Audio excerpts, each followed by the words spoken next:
Come on! Come on!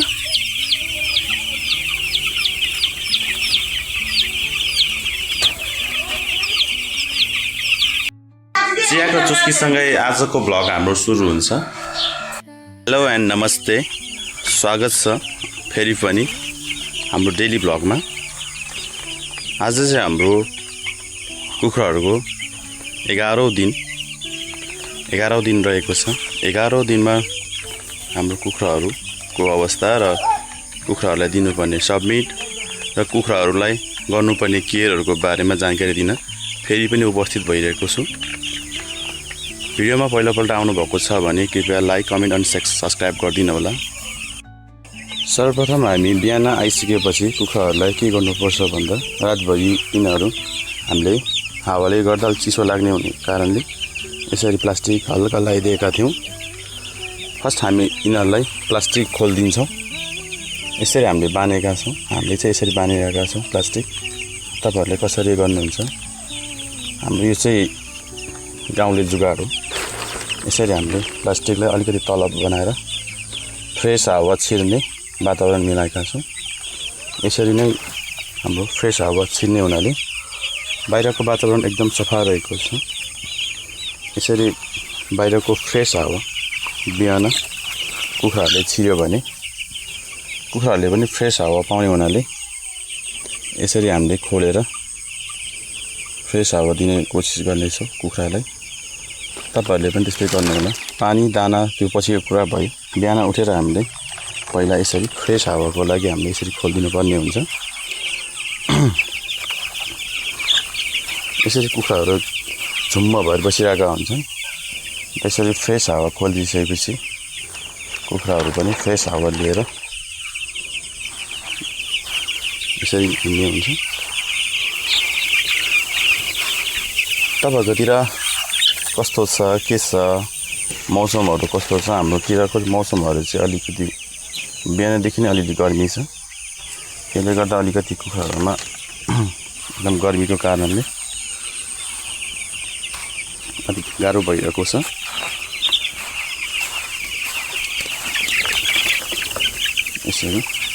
यसरी गुजुल्टिएर बसेका छन् बिहानको।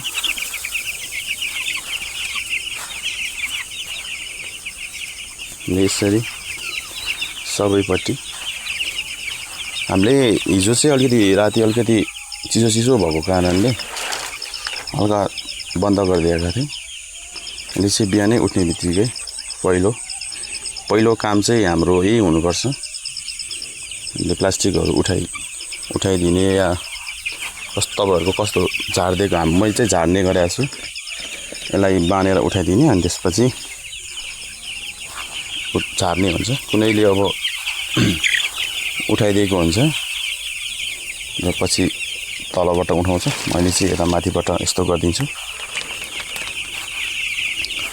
यसरी चारैपट्टिको यसरी खोलिसकेपछि यसरी ओपन राखिदिनुपर्छ बिहानको टाइममा।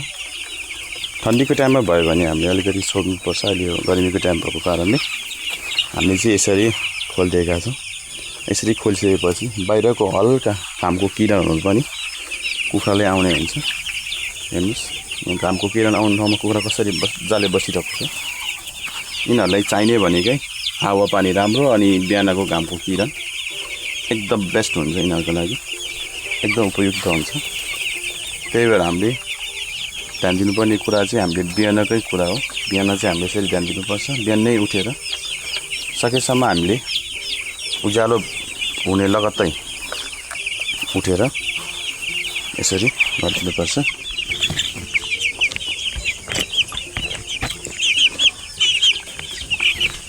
यसरी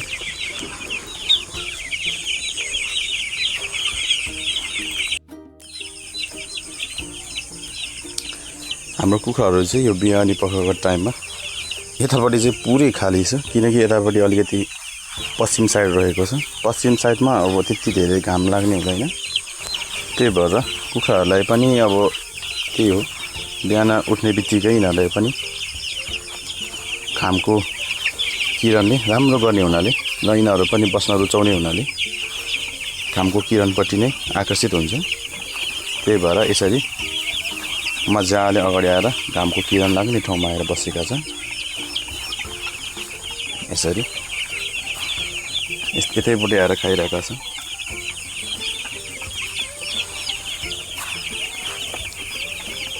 तपाईहरुकोतिर कस्तो गर्नुहुन्छ, के गर्नुहुन्छ कृपया कमेन्ट गरिदिनु होला। अनि भिडियोमा पहिलोपल्ट आउनुभएको छ भने कृपया लाइक, कमेन्ट, सब्स्क्राइब अनि शेयर पनि गरिदिनु होला। यो सानो प्रयास रहेको छ। हाम्रो खोरको अवस्था चाहिँ यस्तो छ। यसरी बारेका छौँ। बाहिरको मौसमहरू चाहिँ यसरी छ, हल्का मकै लागेको यस्तो छ। यो चाहिँ हाम्रो घर रहेको छ। बाहिरको मौसम एकदम आजको दिन सफा रहेको छ। हल्का गर्मी भए तापनि मौसम रमणीय छ। हामीले के गर्नुपर्छ भन्दा बाहिर पनि हामीले यसरी टकटकाइदिनुपर्छ हल्का। त्यसो गर्दा कुखुराहरूलाई यहाँ भएको ब्याक्टेरियाहरू पनि भाग्ने, यताउता केही जीवाणुहरू टोक्ने, सर्पहरू, सुचुन्द्रहरू, मुसाहरू आउने भयो भने यसरी पकाउनुपर्छ। यसरी पकाइसकेपछि यिनीहरू आफ्नो ठाउँमा जान्छ। यसरी भगाइदिनुपर्छ। अनि हाम्रो पछाडिको यही हो रमणीय दृश्य। यो चाहिँ हाम्रो सामुदायिक वन, देउराली सामुदायिक वन हो। यस्तो छ। अहिले चाहिँ वसन्त ऋतु भएकोले एकदम रमणीय छ। जङ्गलहरू पनि एकदम रमणीय छ। अनि यसरी प्लास्टिक लगाएको हुन्छ। प्लास्टिक लगाएको ठाउँमा पनि हामीले यसलाई उठाइदिनुपर्छ। ठिक्क मात्रामा उठाइदिने।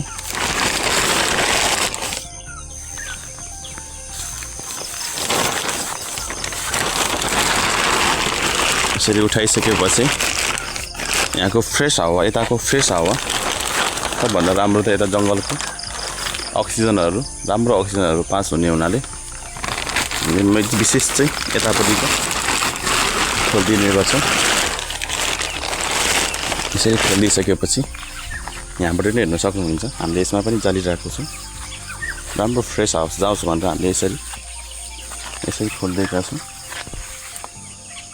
आज 11औं दिनको चल्ला भएको हुनाले आज चाहिँ हाम्रो चल्लाहरूलाई विशेष दिनै रहेको छ। किनकि 11 दिनको चल्लामा हामीले त्यस्तो हिजो बेलुका केही पनि हामीले युज गरेको छैन।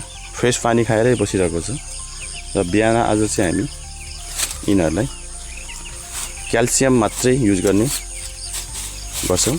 किनकि क्याल्सियम चाहिँ हामीले म्याक्सिमम 5 दिन युज गर्नुपर्ने हुनाले भ्याक्सिन पछि हामीले क्याल्सियम युज गर्ने भएकोले हाम्रो आज 3 दिन भएको छ। आज 4औं दिन रहेको छ र आज पनि हामीले क्याल्सियम युज गर्नेछौँ। अरू सब्मिटहरू हामीले युज गर्ने छैनौँ। हामीले यसरी पानी सफा गर्ने हालेर राखेका छौँ 4 घण्टा अगाडि। अब हामी यसलाई यो पानीमा एकदम सफा पानी चाहिन्छ। यसमा हामीले आजको दिन चाहिँ यो दबाई, यो क्याल्सियम हो, यसलाई युज गर्नेछौँ। अनि यसको साथै हामी स्ट्रेस हुन्छ भनेर राम्रो हुनको लागि हामी अलिकति लिभर टनिक पनि युज गर्नेछौँ। भिडियोमा अगाडि रहनु होला। यसरी हामीले यसमा 100 ml क्याल्सियम अनि 20 ml हामीले 20 ml पानीमा 20 ml नै लिभर टनिक युज गरेको छौँ। यसलाई चाहिँ हामीले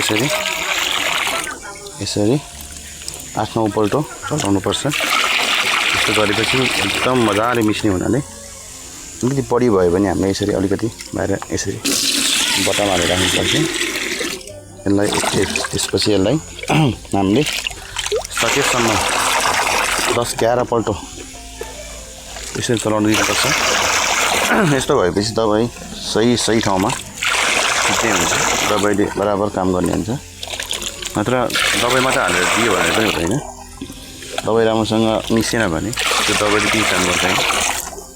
क्याल्सियम चाहिँ हामीले खुट्टा के अरे कुखुराको खुट्टाहरू लुलु लङ्गडो हुने कारणले हामीले यसलाई युज गरेका छौँ। यसले त्यो पनि हुने अनि यसले कुखुरामा खानेकुरा एकदम यिनीहरूलाई दाना एकदम रुचि हुन्छ यो खाएको, त्यही भएर हामीले यो दिँदैछौँ। यो सानो चल्ला 11 दिनको चल्ला भएको हुनाले यिनीहरूले प्रशस्त मात्रामा दाना खायो भने यिनीहरूको ग्रोथ राम्रो हुन्छ, त्यही भएर हामीले त्यसरी युज गरिरहेका छौँ। यसरी अब हामी यसरी सर्भ गर्छौँ यिनलाई।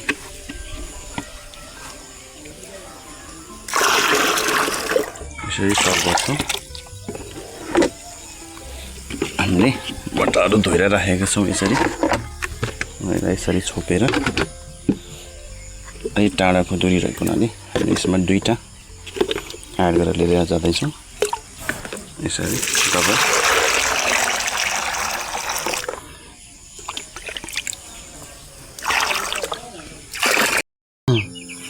ग्यारह दिनको सबमिटमा हामीले आज पानीमा चाहिँ हामीले यसरी क्याल्सियम मात्रै युज गरेर पनि भएन भनेर हामीले अलिकति लिभर टनिक पनि सही मात्रामा युज गरेका छौँ। किनकि यिनीहरूले दाना एकदम बढी खाएको हुनाले लिभर टनिक अति आवश्यक भएको हुनाले हामीले लिभर टनिक पनि युज गरेका छौँ।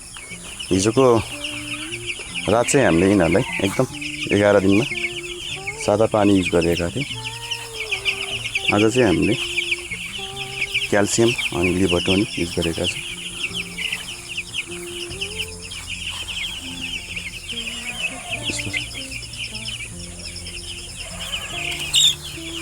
बाहिरको मौसम एकदम सफा छ आज।